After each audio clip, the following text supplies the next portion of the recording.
زبان میں سمجھا رہا ہوں، نبوت نام ہے آدم سے خاتم تک، امامت نام ہے غدیر سے قیامت تک۔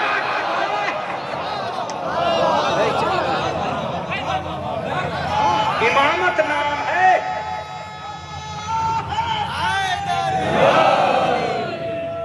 امامت نام ہے غدیر سے۔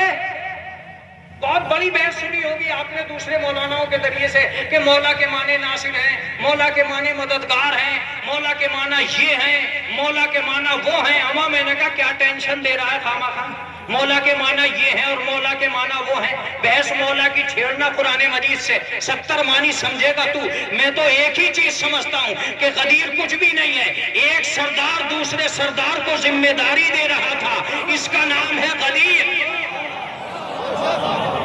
اب ذرا تھوڑی سی دیر کے لیے بیدار، اس کا نام ہے غدیر۔ سردار نبوت، سردار امامت کو یہ کہہ رہا تھا کہ آج تک کا ذمہ دار میں ہوں، قیامت تک کا ذمہ دار یہ ہے۔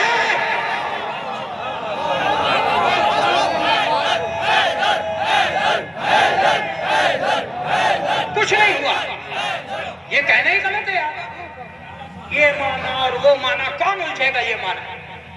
اس نے اٹھایا اور منبر پہ اٹھایا، اور اس نے اٹھایا جسے اللہ نے عرش پہ اٹھایا۔ اس سے اونچا کوئی نہیں تھا دنیا میں، جس نے اسے علی کو اونچا کر دیا۔ اور کمال کی بات یہ ہے، میں نے پیغمبر سے پوچھا کہ تم نے کیوں اونچا کیا؟ کہا میں نے اونچا کیا اس لیے کہ دنیا نیچے ہی نہیں کر سکتی ہے۔ اسے میں اونچا کر کے جاؤں، اسے دنیا کیا نیچا کرے گی؟ میں نے کہا کہ بھائی یہ سمجھ میں نہیں آ رہا کہ یہ آج علی کو بنایا کیا جا رہا ہے؟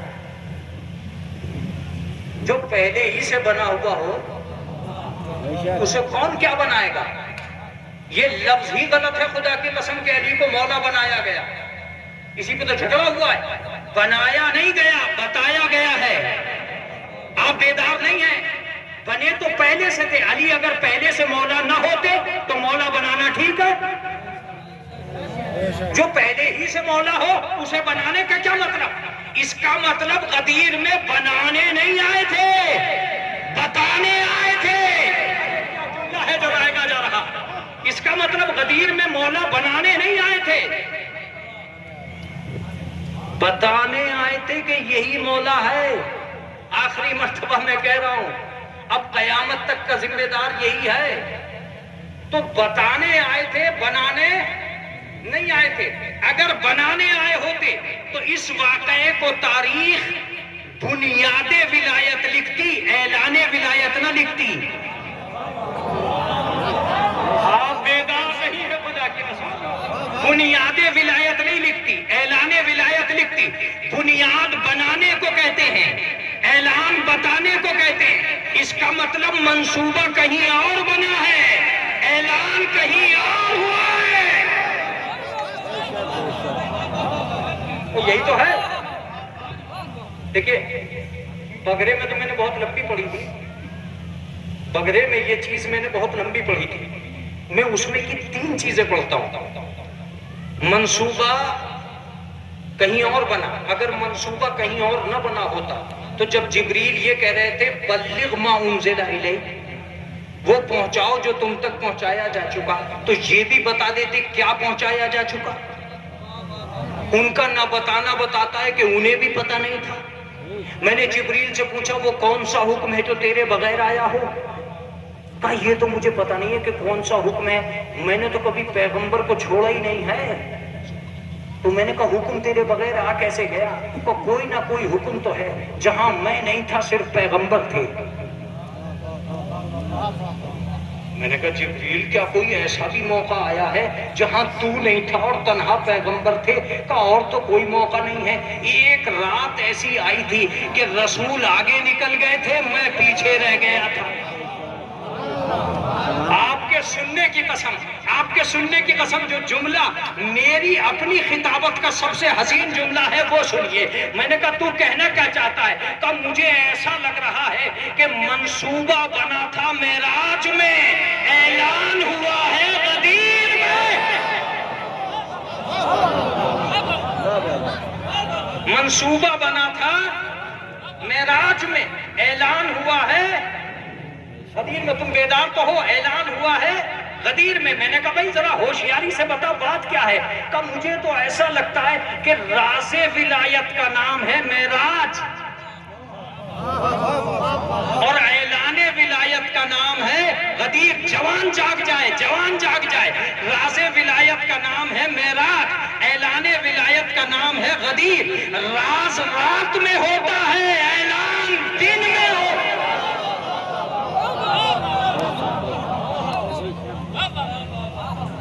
راز. میں نے کہا پھر بھی یا رسول اللہ، جب یہ مولا تھے پہلے سے تو غدیر کی ضرورت کیا تھی؟ ان کا انکار مجھے بار بار بتانے پر مجبور کرتا ہے. یہ بڑے ناہین جا رہے ہیں، بار بار انکار کر رہے ہیں، بار بار انکار کر رہے ہیں. میں نے کہا کیا مطلب؟ ان کے انکار کی وجہ سے تو غدیر کرنا پڑی. میں نے کہا اس کی دلیل کیا ہے؟ کہ اگر یہ پہلے ہی سے مولا مان رہے ہوتے تو ضرورت ہی کیا ہوتی کہ ہم ان سے مولا منواتے. میں نے کہا اس کی دلیل کیا ہے؟ کہ اگر انہوں نے پہلے ہی دن ذوالعشیرہ میں مان لیا ہوتا تو کیا دوسرے دن کی ضرورت پڑتی؟ اگر انہوں نے معراج ہی کو تسلیم کر لیا ہوتا تو غدیر کی ضرورت ہی نہیں پڑتی. انہوں نے رات کو بھلا دیا، ہم نے دن کا انتظام کر دیا. بھلاؤ کتنا بھلاؤ گے؟ اور ہم نے دونوں کو معجزے بھی ایسے ہی دیے. نبی سے کہا چاند کے ٹکڑے کرو تاکہ جب جب چاند کے ٹکڑے یاد آئے رات یاد آئے، رات یاد آئے تو معراج یاد آئے. علی سے کہا سورج پلٹاؤ، جب واقعہ سورج پلٹانے کا آئے تو دن یاد آئے، دن یاد آئے تو غدیر یاد آئے.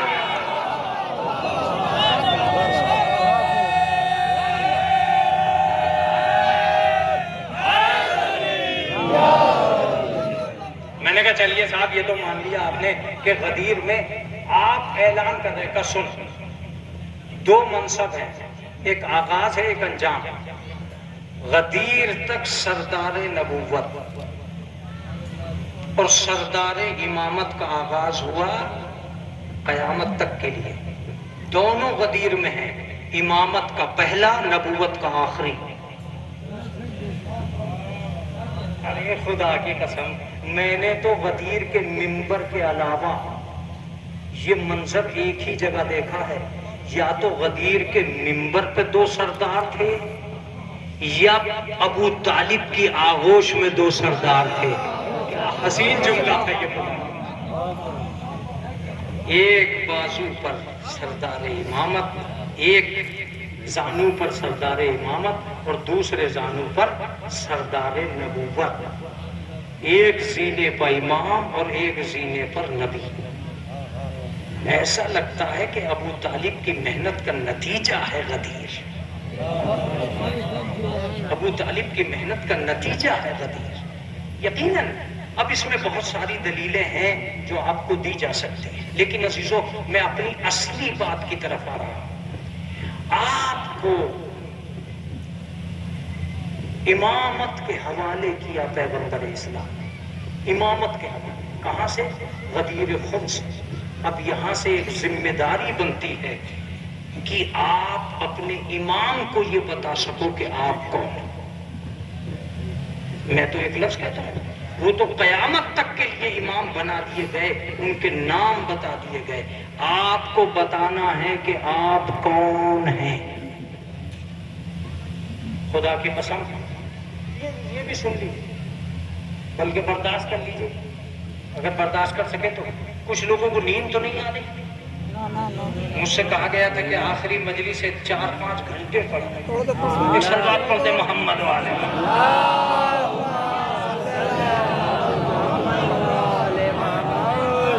اب تم سوچ لو، یہ بڑی محنت ہوتی ہے مجلس کرانے میں. مگر میں نے کہا کہ یار بہت ساری مجلسوں میں سے کچھ مجلسیں ایسی بھی ہونی چاہیے جو بہت ساری باتیں یاد رہ جائیں. کہ مولانا آپ کیا چاہتے ہو؟ میں نے کہا یار میں یہ چاہتا ہوں کہ حسین کی مجلس کے قابل بنو، شریف بنو، ادیب بنو. استقبال کرو، اپنی شرافت کا اعلان کرو. حسین گلے لگاتے ہی انسان کو حر بنا دیتا ہے.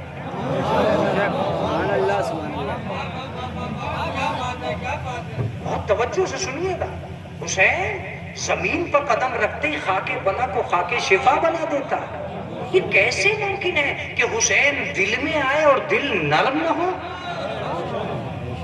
دل فائدے مند نہ ہو؟ یہ امام حسین کا کمال ہے. مگر تمہارا مزاج ہونا چاہیے. یہ چیزیں علامتیں ہیں، علامتیں خدا کی قسم. ایک آدمی سے میں نے پوچھا کہ بھئی تم جو تبرک بانٹتے ہو یار دروازے پہ کیوں بانٹتے ہو؟ تم نے ہمیں کیا سمجھ رکھا؟ فقیر ہے جو تجھ سے مانگیں گے؟ تو اپنا بھی نہیں بانٹ رہا یہ بھی ہمیں پتا ہے، تو پھر تو یہاں بانٹ کیوں رہا ہے؟ کہا مولانا یہ تبرک نہیں ہے، یہ دونوں کو پتہ دیتا ہے. بانٹنے والا امین کتنا ہے، لینے والا حریص کتنا ہے. ارے میری بات رائے گا چل. بانٹنے والا امین کتنا ہے، لینے والا حریص کتنا ہے. اگر بانٹتے وقت مٹھی پھیل گئی، رشتہ دار کا چہرہ دیکھ کر اگر مٹھی پھیل گئی تو سمجھ لینا خائن ہے، امین نہیں ہے.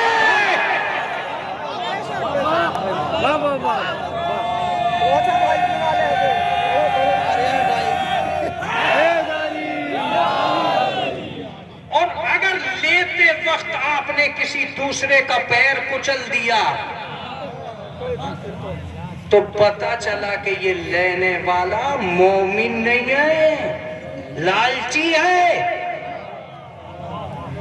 تو جب پیر کچلنے والے کا یہ حال ہے تو اس کا کیا حال ہوگا جو ایک ہاتھ یوں کر کے تبرک لے رہا ہے، ایک ہاتھ پیچھے. وہ یہ پیچھے والا کا اس میں پہلے لے لیا تھا. خیال رکھنا کہیں ایسا نہ ہو کہ حسین کے فرش اعضا سے تمہاری نسلیں بے ایمان ہو کر جائے، صاحب ایمان ہو کر نہ جائے. یہ خدا کے خیال رکھنا بچوں کو بے ایمانی کی عادت نہ پڑ جائے. دہلا کیسے لیا جائے گا، دوبارہ کیسے لیا جائے گا، گھوم پھر کے کیسے لیا جائے گا، اپنا تبرک رشتہ دار کو دے کے دوبارہ کیسے لیا جائے گا، ان سب پر نگاہ رکھو. تم نسلوں کو امین بنانے آئے ہو، حریص بنانے نہیں آئے ہو.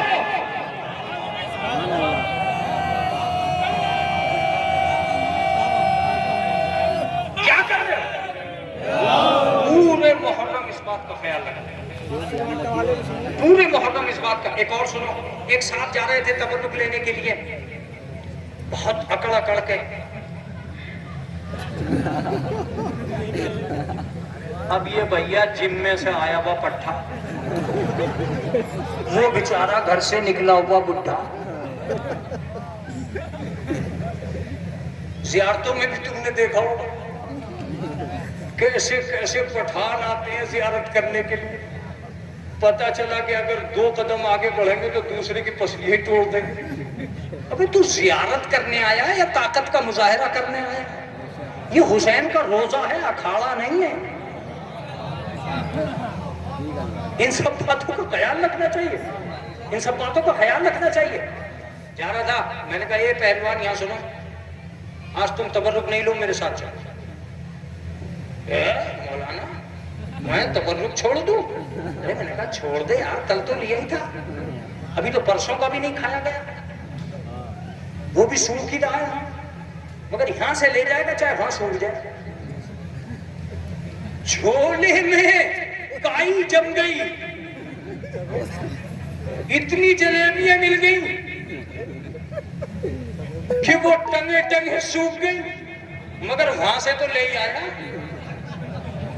چاہے یہاں کوئی کھانے والا نصیب ہوا یا نہیں ہوا.